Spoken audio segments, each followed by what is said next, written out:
Olá, tudo bem?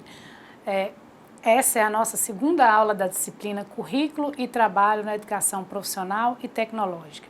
Eu desejo a todos vocês boas-vindas a essa nossa aula e espero que nós possamos desenvolver um excelente trabalho. Eu peço a vocês que em nossas aulas vocês estejam munidos de papel e caneta, para que as dúvidas que surgirem vocês possam postá-las nos fóruns. Lembrando, que cada dúvida postada no fórum, ele tem que ser pertinente ao fórum daquela respectiva aula. Eu lembro a todos vocês que estejam atentos a todo o conteúdo postado e às atividades postadas no ambiente virtual de aprendizagem. Contem conosco para esclarecimentos, dúvidas e sugestões. E para que nós tenhamos um bom resultado, será necessário também a dedicação de vocês nos estudos, nas atividades de sala virtual, mas também é muito importante que vocês façam toda a leitura do caderno pedagógico. Então vamos começar nossa segunda aula? Então no primeiro momento eu vou apresentar para vocês a contextualização da aula de hoje. Então nesta aula nós vamos conhecer as orientações para a organização curricular que são previstas na educação profissional e tecnológica.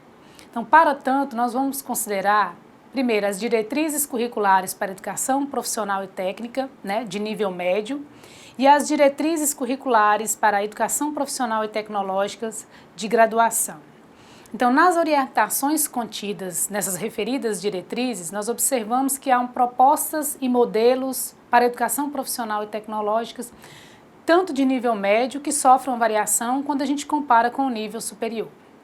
No entanto, orienta-se que esses dois níveis da educação profissional e tecnológica, ou seja, o nível médio e o nível superior, elas devem considerar o que a gente chama de eixos tecnológicos, que são previstos no Catálogo Nacional de Cursos Técnicos e no Catálogo Nacional dos Cursos Superiores de Tecnologias, como parâmetro para realizar uma boa organização curricular. Então, vamos entender a estruturação do currículo na educação profissional e tecnológica. Então, essa organização do currículo, ela se dá por meio de eixos tecnológicos, as diretrizes que são baseadas no princípio, principalmente de flexibilidade, deve propor para que esse modelo de currículo, que ele possa ser organizado em diferentes propostas. Quais são elas, por exemplo? Por disciplinas ou módulos, pode ser organizados por projetos, por núcleos ou eixos temáticos.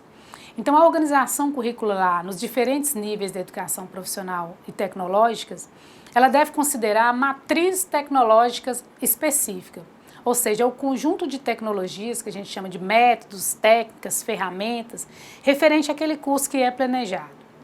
Bem como o núcleo que a gente chama de politécnico, relacionado a cada eixo tecnológico, relacionado aos fundamentos científicos, sociais, organizacionais, aos fundamentos políticos, culturais, ambientais, estéticos e éticos que caracterizam cada um desses eixos.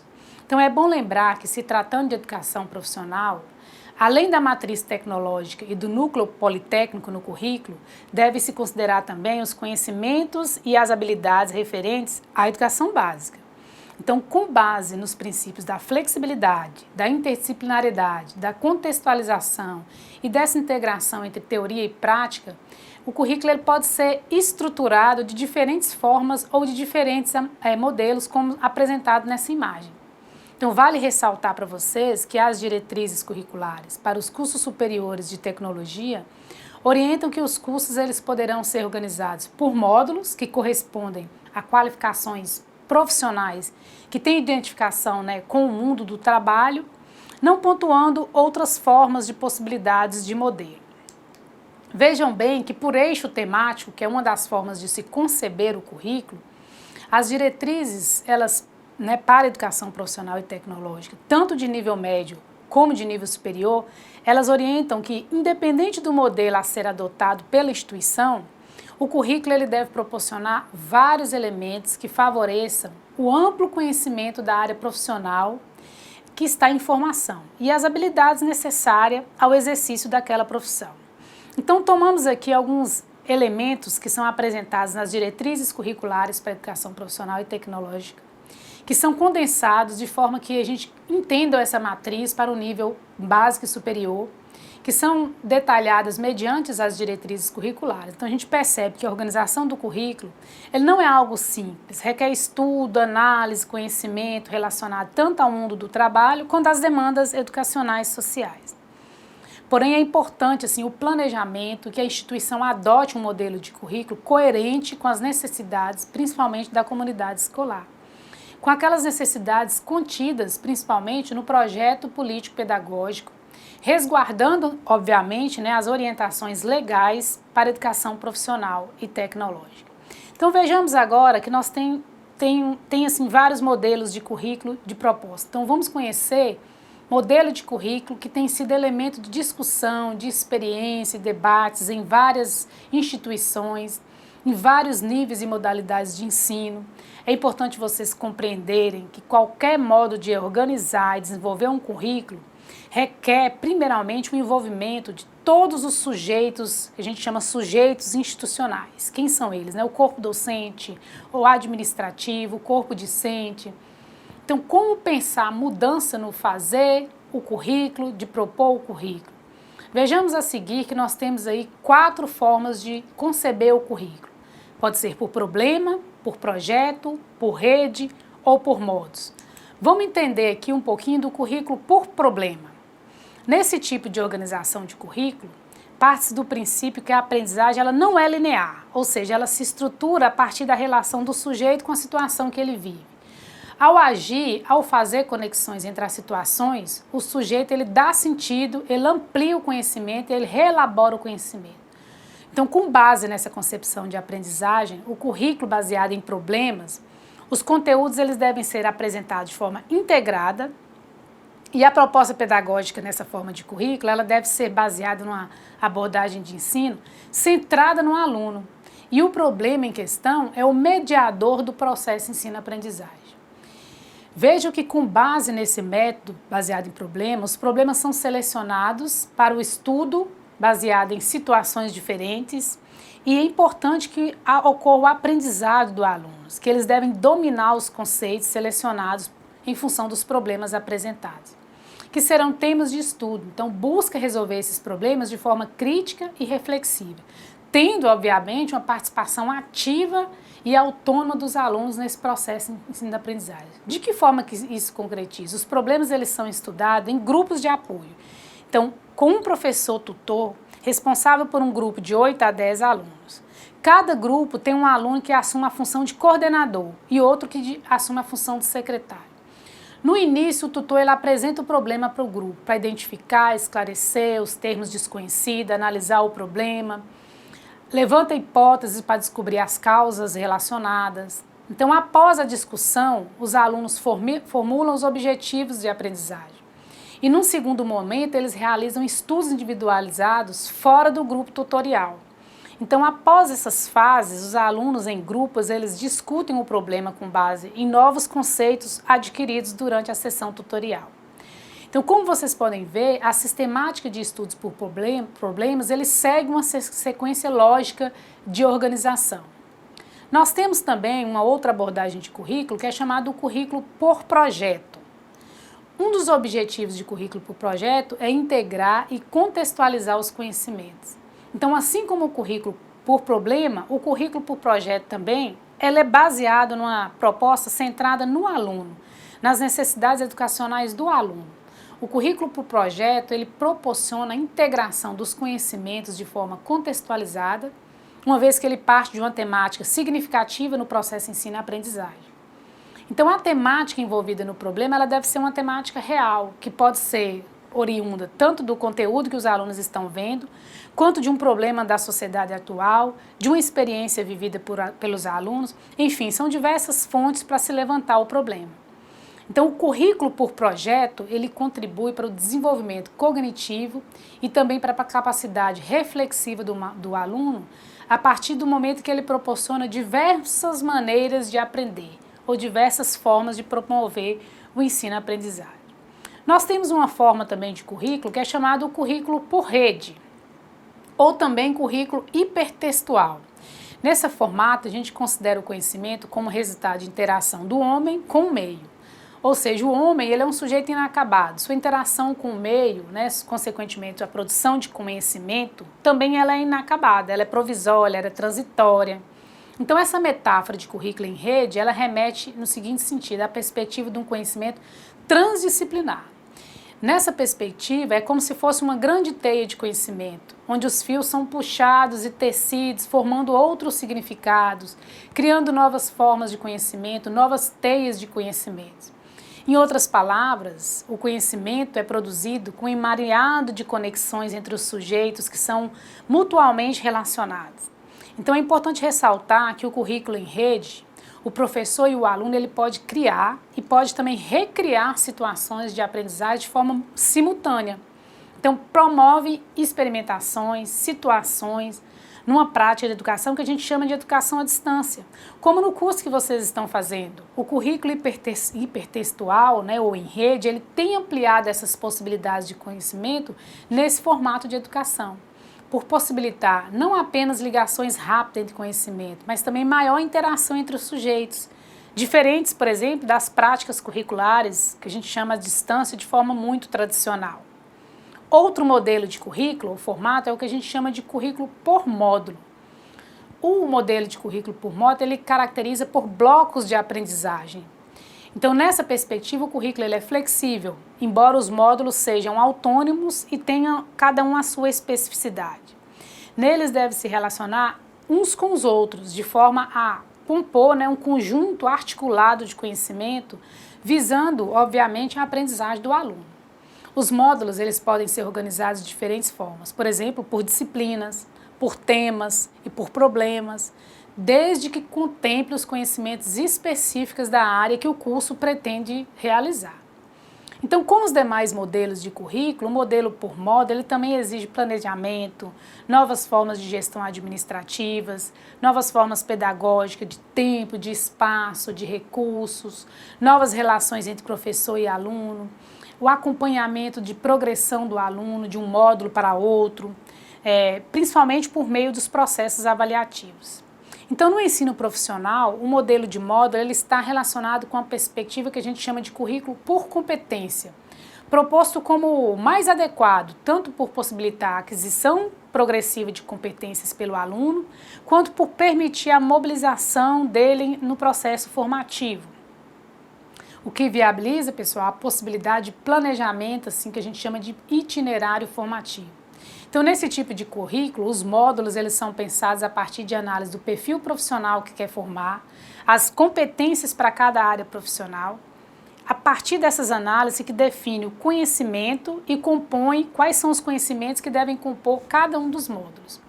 Como exemplo de estrutura curricular por módulo, nós temos aqui, como projetado para vocês, um modelo da Escola Eletrotécnica do Instituto Federal da Bahia, que organizou o currículo por módulos de conhecimento.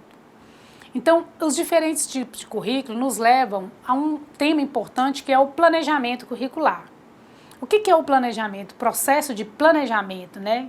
Que tem um percurso a ser considerado, tendo em vista que as instâncias envolvidas na elaboração do currículo, né, eles têm uma responsabilidade em relação a isso. Então, observe esse organograma e a partir dele nós vamos observar que há uma distribuição hierárquica, organizada de funções, de tarefas relacionadas com o currículo. Então, essa forma de divisão de função e responsabilidade é o que nós chamamos de racionalização do processo de planejamento. Então, de acordo com a forma de conceber o currículo, ele se concretiza ou se realiza em dois níveis. O que a gente chama de racionalização técnica do currículo e a racionalização prática do currículo. Esse modelo de planejamento, que centra-se principalmente nos resultados do processo, refere-se ao que a gente chama de modelo tecnicista. Então é importante vocês entenderem que o planejamento curricular, ele passa sim por diversas modalidades diferentes ou módulos diferentes, né? Então as formas de conceber o currículo, elas se concretizam nas diferentes desenhos apresentados. Então uma das formas de planejamento curricular é o que a gente chama de currículo por competência. O que seria o currículo por competência? Ele se refere a um desenho, né, ou um modelo de organização fundamentado principalmente em alguns princípios que podem fundamentar essa estrutura que a gente chama de estrutura de currículo por competência. que tem uma relação fundamental com a estratégia ou com o desenho que é proposto pela respectiva instituição. O currículo por competência ele não se refere ao desenho ou ao modelo propriamente dito, mas a alguns princípios que podem fundamentar o modelo de currículo adotado. Então, dessa forma, o currículo ele pode ser organizado de diferentes formas. Ter como princípio educativo o que a gente chama de formação por competência. Claro que isso dependerá da finalidade do ato educativo, como nós estudamos na aula anterior.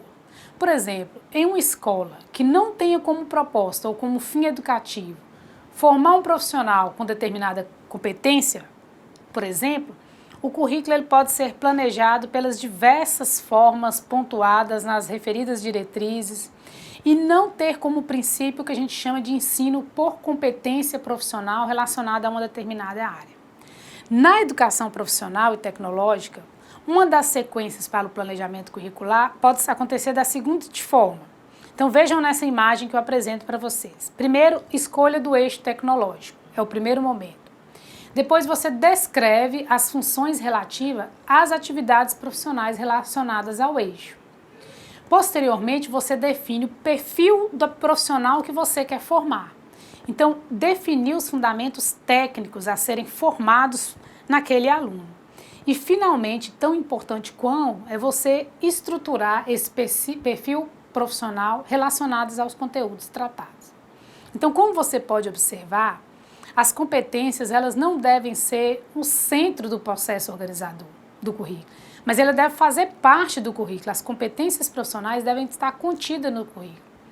Todas essas etapas elas têm que ser sincronizadas para que o resultado do planejamento do currículo, por competência, seja coerente com as ideias, com as ações e com as atitudes tomadas no processo ensino-aprendizagem.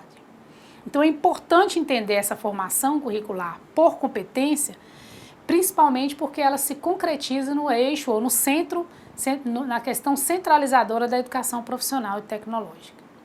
Pessoal, no currículo também deve estar contido o que a gente chama de avaliação do processo ensino-aprendizagem, que devem fazer parte da proposta planejada no currículo proposto em determinada instituição. Quando a gente fala de avaliação, a gente tem que entender que a avaliação, o processo ensino-aprendizagem é responsabilidade do professor, mas também é do aluno. E essa aprendizagem de responsabilidade do aluno, ela tem que ter uma interação, uma ação conjunta com o professor, aluno e demais sujeitos envolvidos nesse processo ensino-aprendizagem. Então é nesse sentido que a gente aborda que a avaliação, ela deve envolver análise, ela tem que ser mediada, dialogada entre as concepções de avaliação que são constituídas no currículo. O processo de ensino-aprendizagem do professor e o processo de aprendizagem do aluno deve estar previsto na abordagem curricular. Então, quando a gente fala de uma avaliação dentro de uma perspectiva construtivista, por exemplo, nós consideramos formas de avaliação não somente com prova escrita, prova teórica, como um único instrumento avaliativo proposto. Essa perspectiva ela demanda uma diversificação, na perspectiva construtivista, dos instrumentos como forma de obter muito mais informação relacionada à aprendizagem do aluno. Ou seja, quanto mais subsídios os professores tiverem para avaliar o aluno, mais condições eles terão para analisar a aprendizagem do conteúdo que foi trabalhado. Então é bom, importantíssimo lembrar que a diversificação dos conteúdos no processo de avaliação, além de subsidiar o professor na análise do processo ensino-aprendizagem, contribui também para desenvolver as diferentes dimensões do sujeito em formação. Então, quais são exemplos de processo avaliativo que pode ser proposto no currículo?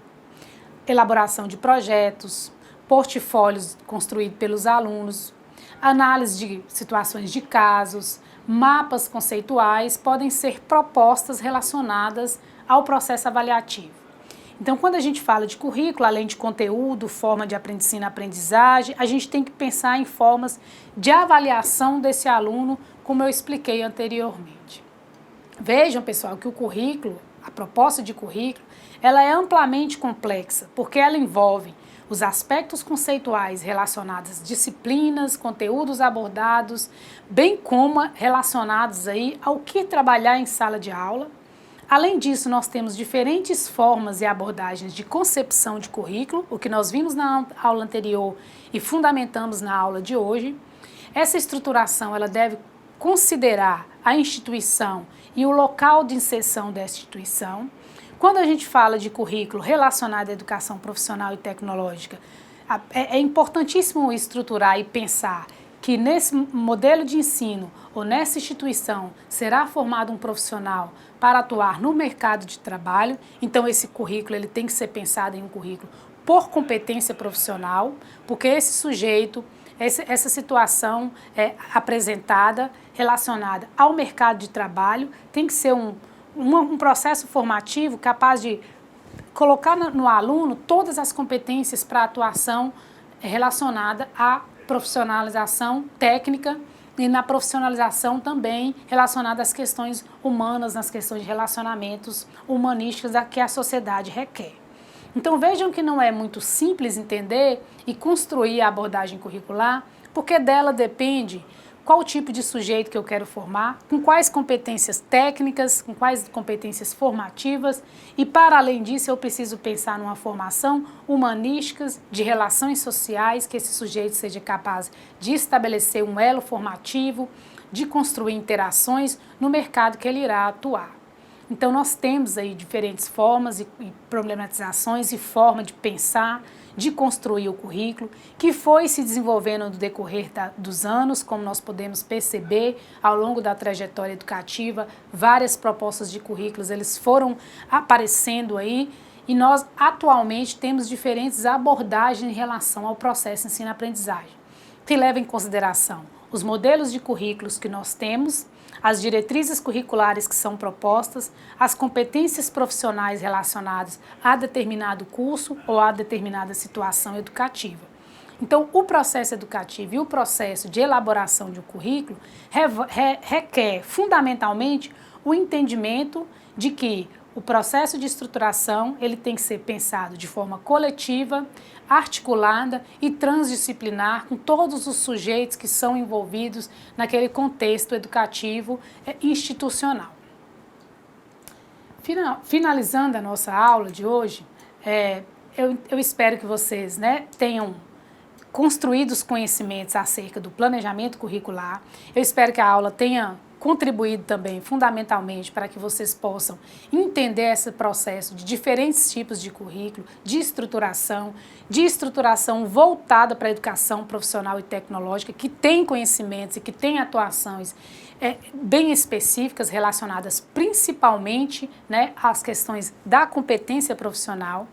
Então eu espero que essa aula ela tenha contribuído para a mobilização daqueles conceitos todos que foram aprendidos nas aulas anteriores, para que vocês possam compreender a relação que estabelece entre os conceitos anteriores e os conceitos relacionados à educação profissional e tecnológica. Então, após ter estudado as concepções, perspectivas, as etapas de um planejamento curricular, você tem que ter entendido que esse processo de planejamento ele tem início em estudos contextualizados, em problematizações, em formas de organizações diferenciadas. Eu desejo a vocês que vocês façam bom proveito dos conteúdos.